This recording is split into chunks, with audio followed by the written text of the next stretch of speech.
بسم اللہ الرحمن الرحیم۔ السلام علیکم ورحمۃ اللہ وبرکاتہ۔ اسٹیفن ہاکنگ اور خدا کا انکار۔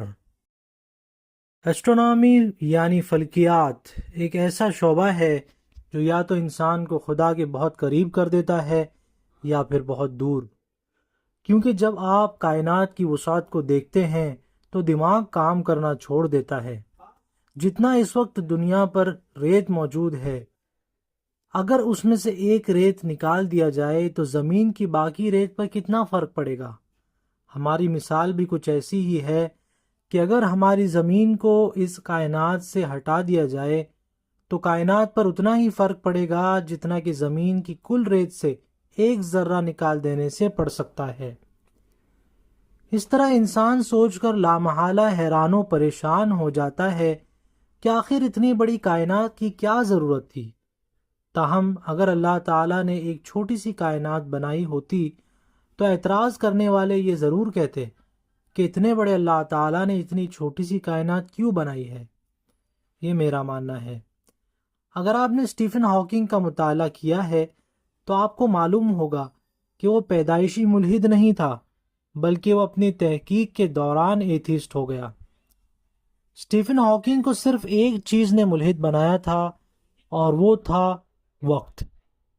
اب آپ سوچ رہے ہوں گے کہ وقت کسی کو ملحد کیسے بنا سکتا ہے۔ دراصل جب اس نے بگ بینگ کا مطالعہ کیا تو اسے معلوم ہوا کہ بگ بینگ سے پہلے کوئی وقت نہیں تھا۔ وقت کا آغاز بگ بینگ کے بعد ہوا تھا۔ بگ بینگ سے پہلے ہمیں کچھ معلوم نہیں ہے۔ بگ بینگ کیوں ہوا، کہاں ہوا، کیسے ہوا، اتنی توانائی کہاں سے آئی، سائنس ان سوالات کے جوابات دینے سے قاصر ہے۔ سائنس بھی ان حدود میں پہنچ کر ناکام رہتی ہے۔ چونکہ ہم ان حدود کو کراس نہیں کر سکتے، اس لیے سائنس کی زبان میں ہم ان کو سنگولیرٹی کے طور پر چھوڑ دیتے ہیں۔ سائنس اس بارے میں کچھ نہیں جانتی کہ بگ بینگ کے کئی ملین سال بعد تک کیا ہوا تھا۔ اسٹیفن ہاکنگ 86 کتابوں کا مصنف ہے۔ اس نے ایسٹرونومی میں بہت کام کیا ہے۔ پھر وہ اللہ کے وجود کا انکار کرنے لگا۔ اس نے ایسا کیوں کیا؟ چونکہ سائنس کا کہنا ہے کہ وقت اور کائنات بگ بینگ کے بعد وجود میں آئے۔ اسی لیے اسٹیفن ہاکنگ کا خیال تھا کہ بگ بینگ کے وقت نعوذ باللہ خدا کے پاس کائنات بنانے کے لیے وقت نہیں تھا، نعوذ باللہ۔ اسی لیے اس نے برملا اللہ تعالیٰ کے وجود کا انکار کیا۔ تاہم اگر وہ خدائی کے معنی کو جانتا تو کبھی خدا کا انکار نہ کرتا۔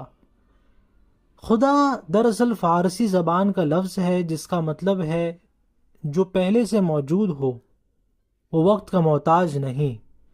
بگ بینگ کو اتنی توانائی کس نے دی؟ یقیناً کوئی تو ہوگا، لیکن نہیں، اس نے صاف انکار کر دیا۔ اب اکثر ملحدین اس کو آئیڈیل مانتے ہیں اور وہ بھی اللہ تعالیٰ کا انکار کرتے ہیں۔ لیکن ان سب سے میں ایک ہی سوال کروں گا کہ ایسی مخیر العقول یونیورس خود سے کیسے وجود میں آ سکتی ہے؟ ہم اس کو اس یونیورس کا بادشاہ کہہ کر پکارتے ہیں۔ وہی ہم سب کا رب ہے، اسی نے یہ سب کچھ بنایا ہے، وہی اس کو چلا رہا ہے۔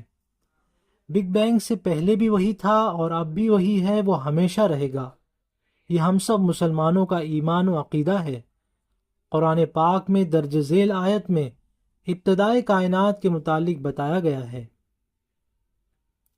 اولم یر الذین کفروا ان السماوات والارض کانتا رتقا ففتقناہما وجعلنا من الماء کل شیء حی افلا یؤمنون۔ سورہ انبیاء آیت نمبر 30۔ ترجمہ: اور کیا جن لوگوں نے کفر کیا یہ نہیں دیکھا کہ سارے آسمان و زمین آپس میں ملے ہوئے تھے، تو ہم نے انہیں پھاڑ کر جدا کر دیا، اور ہم نے پانی سے ہر زندہ چیز بنائی، کیا وہ نہیں مانتے؟ اس ویڈیو میں اتنا ہی۔ ویڈیو اچھا لگے تو لائک کریں، شیئر کریں اور چینل کو سبسکرائب ضرور کریں۔